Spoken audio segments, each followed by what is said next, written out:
चांदवड शहरात मोकाट कुत्र्यांचा धुडगूस झालाय।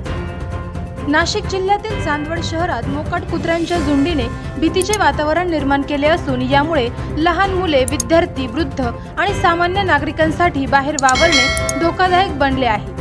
नगर परिषद प्रशासनाने या समस्येकडे तातडीने लक्ष देण्याची मागणी नागरिकांकडून केली जात आहे। शहरातील रस्ते आणि गल्ल्यांमध्ये मोकाट कुत्र्यांच्या झुंडी मुक्तपणे फिरत आहेत। शाळकरी मुलांच्या शाळेत येण्या जाण्याच्या वेळेस या कुत्र्यांच्या भीतीमुळे पालकही चिंतेत आहेत। तसेच लहान मुलांचे खेळणे नागरिकांसाठी जेवणानंतर शतपावली करणे भीतीदायक बनले असून नागरिकांना सतत या कुत्र्यांचा त्रास सहन करावा लागत आहे।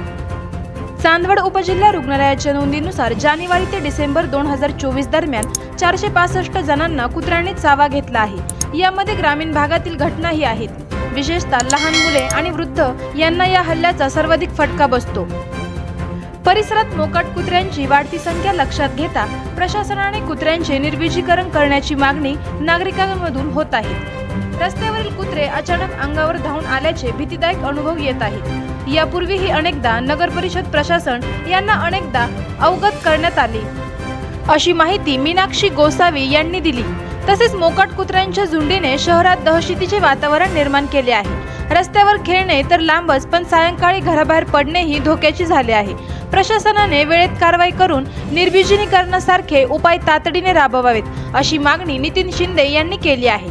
तसेच शहरातील मोकाट कुत्र्यांची वाढती संख्या लक्षात घेता नगर परिषदेने निर्विजीकरण करण्याचा निर्णय घेतला आहे। याबाबतची निविदा लवकरच पुढील आठवड्यात काढण्यात येईल असे नेश सिनारे यांनी संबोधले आहे। ही बाब आम्ही नगर परिषद प्रशासनाच्या लक्षात आणून दिली आहे। नगर परिषद प्रशासनाने कुठलाही अनर्थ घडण्याच्या आत याबाबत लवकरच उपाययोजना करावी असे मत राजाभाऊ आहेरे यांनी व्यक्त केले आहे। आवाज जनतेचा न्यूजसाठी प्रतिनिधी शेख शफीक मनियार। करायचं आहे लाईव्ह कार्यक्रम किंवा आहे कसले आंदोलन, जनसामान्यपर्यंत पोहोचेल आपला हक्काचा आवाज जनतेचा। बातमी व जाहिरातीसाठी संपर्क करा स्क्रीनवर दिलेल्या नंबरवर।